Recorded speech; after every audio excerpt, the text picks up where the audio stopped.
Adlaw mga binati o minahal kong matalom nun. Okay? Manay ato ang matalong bodbok dire sa lungsod sa Matalom guys. Okay? Ako mang hinaot nga daghan pang mo bisita sa amo ang Matalom bodbok dire sa lungsod sa Matalom. Okay?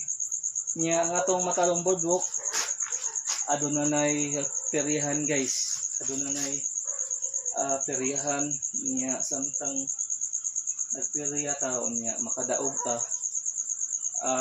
available na itong mga pagkaon, mga kuan, pwede kang magtagay-tagay dira magtagay-tagay samtang minaw og sounds niya mamusta ko sa peryahan diri sa Matalom bodbok.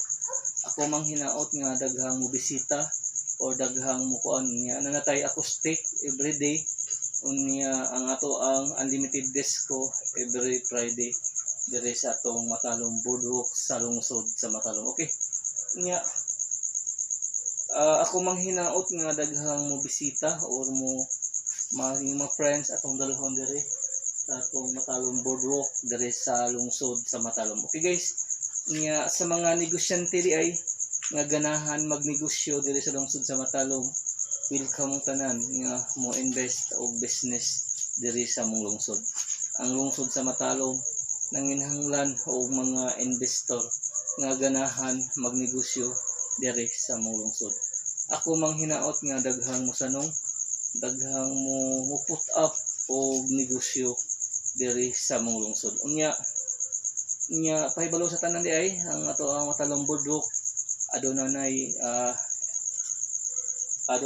acoustic every day nya every Friday ang ato ang unlimited disco diri sa Matalom bodbok. Nya guys, ako mang hinaot nga inyo kong suportahan sa akong advokasya ang pagpadaghan sa mga negosyante, pagpabibo sa Matalom bodbok diri sa lungsod sa Matalom. Okay?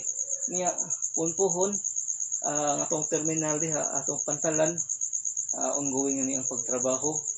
Ang atawang Matalom bodbok ongoing pud ni aron mahatagan og maayong lugar ang taga Matalom nga musuroy. Nya na mo mga friends ato gayong dalhon diri sa atong Matalom bodbok diri sa lungsod sa Matalom.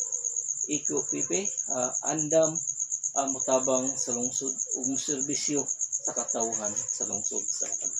Ako magaingon nga ang panaghugpong sa private sector o sa government sector mao'y ang alang sa kayuhan ug kalambuan sa lungsod sa Matalom. Okay? Better pud maunay murag siyag maunay si murag tong hagdanan basta magtinabangay ng duha ka kuan ang private sector o ang government sector.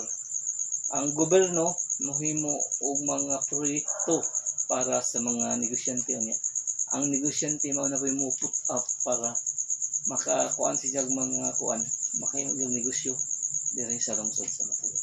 Today is Sunday unya iko pipi ang busis kalambuan sa lungsod sa Matalom.